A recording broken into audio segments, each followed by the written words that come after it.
Hi guys, this is Mr. Tan.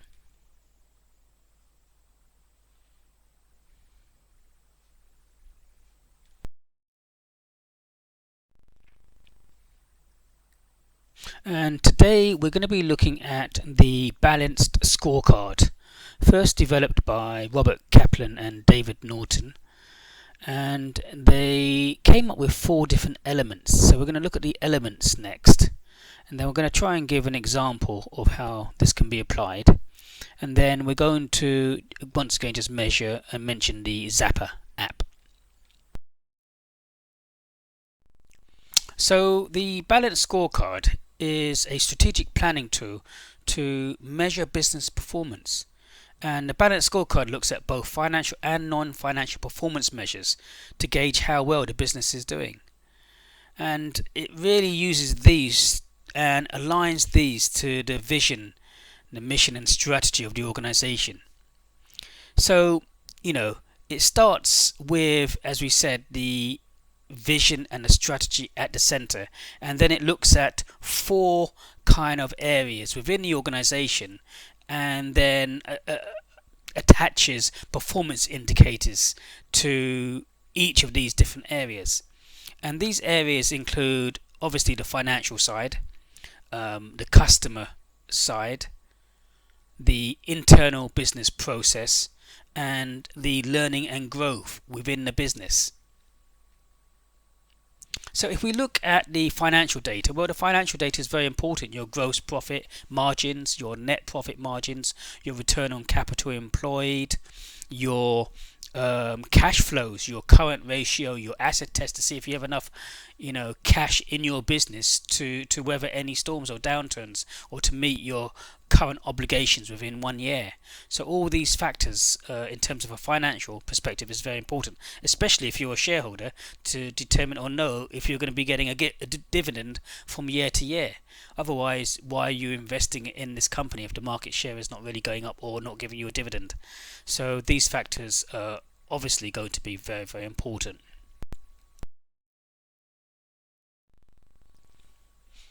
If we look at the customer demand conditions, then we're looking at customer satisfaction, customer retention, and even customer perception. you know are your customers happy? Because if your customers not happy and you're not retaining your customers, then you have to think about the lifetime value of your customer and if they're going to keep returning back to you. Because if not, then you're going to have to keep finding new customers. And it's a problem if your customers are not satisfied, because then you're not really meeting their needs. And then how can you be profitable in the long term if you're not meeting your customers' needs? And customers' perception as well, because even if you take other models that we've looked at, other models like Porter's generic strategy, and if you are going for a low cost strategy, then you want to be perceived as that. Or if you're going for a product differentiation strategy, you want to know that your customers perceive you as that. Otherwise, there's going to be a problem. If we think about the internal processes, including product lead times, quality control, inventory and stock, well, all these things can add more expense to your business. If you're holding and have to buy more stock than you need to, then you have to have warehousing, you have to have employees, you have to have computer systems, you have to have all these things in place in order to hold that stock before you've even sold it. Quality control systems, again, if you're not working efficiently and effectively, that means you could be spending more money implementing things because you're not doing it efficiently or effectively. And product lead times, so all these things can actually add to the finance side, actually, in terms of greater costs, which will reduce your net profit.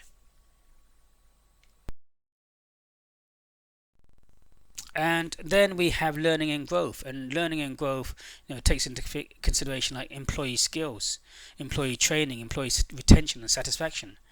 If you're losing lots of your staff, then you have to keep re-employing them. Well, it's costing you a lot more money to do that.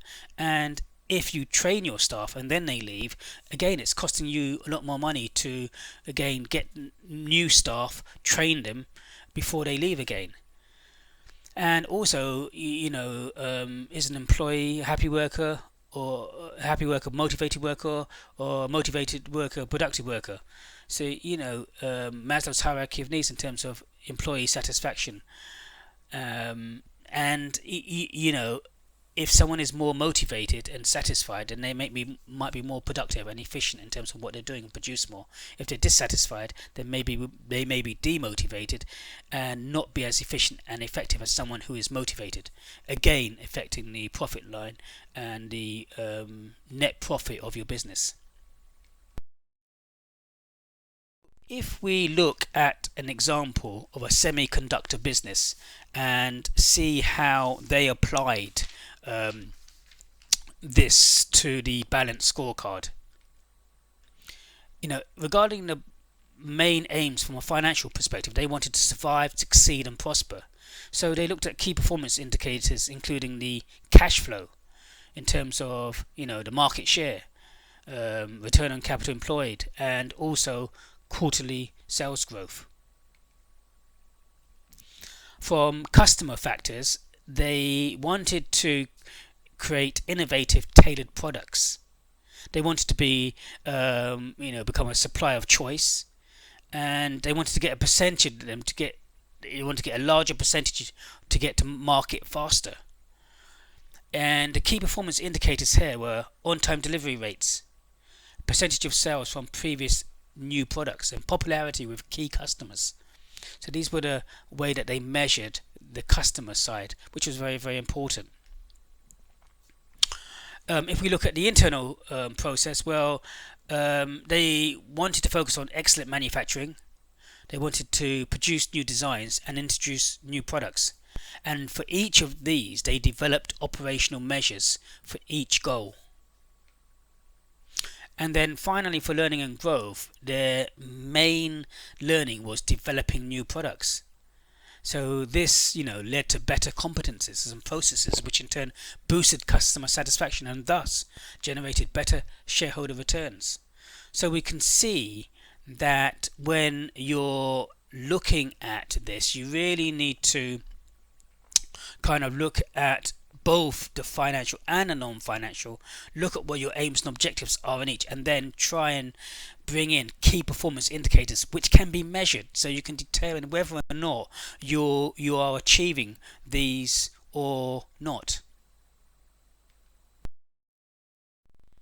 So in summary, we know that this balanced scorecard was created by Robert Kaplan and David Norton.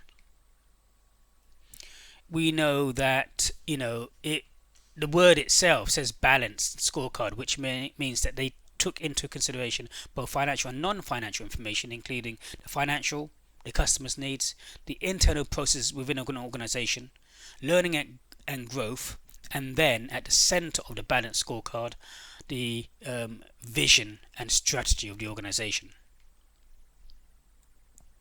We know these would lead on to the KPI, key performance indicators, which should be able to be measured. And the other important aspect here is the order. So the order is important. The finance comes first, followed by the customers, and then the internal processes, and then learning and growth. So I hope that has helped today, and thank you from Mr. Tan. If you haven't already, please download Zapper. Just go to your mobile and put in download Zapper app, and then the Zapper will come up. Install it on your mobile. Once you open it, you can scan this barcode. This barcode will lead you onto other links that we would like you to watch other videos and other things to for homework. So before you start using these models, have a look at this to gain a broader understanding, so it will assist you when you're actually applying this model. So thank you today from Mr. Tan.